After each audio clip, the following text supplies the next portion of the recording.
যদি DBT link না থাকে কিভাবে করাতে হবে চলুন প্রসেসটি স্টেপ বাই স্টেপ বলে দিচ্ছি। প্রথমে গুগলটা ওপেন করে নেবেন এবং সেখানে টাইপ করবেন UIDAI। সেটি খোলার পরে প্রথমে যে লিঙ্কটি দেখতে পাচ্ছেন সেটিতে ক্লিক করবেন। তারপরে ভাষা বেছে নেবেন। যে পেজটি খুলবে সেটি স্ক্রল ডাউন করে নিচের দিকে আসতে হবে এবং আদার সার্ভিস বলে যে অপশনটি আছে সেটিতে ক্লিক করতে হবে। তারপরে যে পেজটি খুলবে সেটা নিচের দিকে আবার স্ক্রল ডাউন করে যেতে হবে। সেখানে দেখবেন আধার লিঙ্কিং স্ট্যাটাস বা ব্যাঙ্ক সিডিং স্ট্যাটাস বলে একটা অপশন আছে, সেটিতে ক্লিক করবেন। সেটি খুলে গেলে আবার নিচের দিকে স্ক্রল ডাউন করে যেতে হবে আপনাকে ব্যাঙ্ক সিডিং স্ট্যাটাসে। এখানে ক্লিক করার পর দিতে হবে এবং ক্যাপচারটা ভালোভাবে ফিল করতে হবে যাতে ভুল না হয়। ক্যাপচারটা ফিল করার পরে লগ ইন উইথ ওটিপিতে ক্লিক করবেন। ওটিপি চলে এসছে, ওটিপিটি দিয়ে ফিল করতে হবে।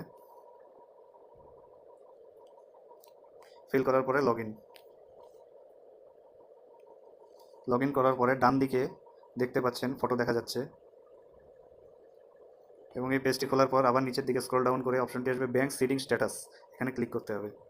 ক্লিক করার পরে পেজটি খুলে যাবে। এখানে দেখতে পাচ্ছেন যে আমার ব্যাঙ্ক সিডিং স্ট্যাটাস অ্যাক্টিভ এবং যার অ্যাক্টিভ নেই, যার লিঙ্ক করা নেই আধার কার্ডের সঙ্গে, এখানে ইনঅ্যাক্টিভ দেখাবে। ডিবিটি লিঙ্ক করার জন্য আপনাকে আবার গুগলে চলে আসতে হবে এবং টাইপ করতে হবে NPCI। পেজটা খোলার পরে প্রথমেই যে লিঙ্কটি দেখা যাচ্ছে NPCI এর, সেখানে ক্লিক করতে হবে।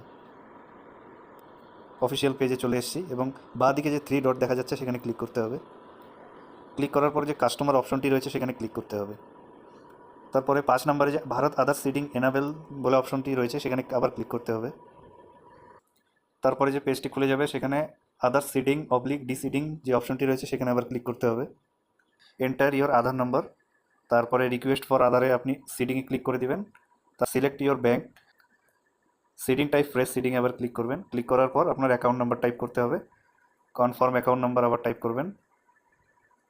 তারপরে বক্সে গিয়ে টিক করে নিচের দিকে আবার স্ক্রল ডাউন করে চলে আসবেন এবং এন্টার এবং ক্যাপচারটি দিয়ে দেবেন। ক্যাপচারটি টাইপ করার পরে সাবমিটে ক্লিক করবেন।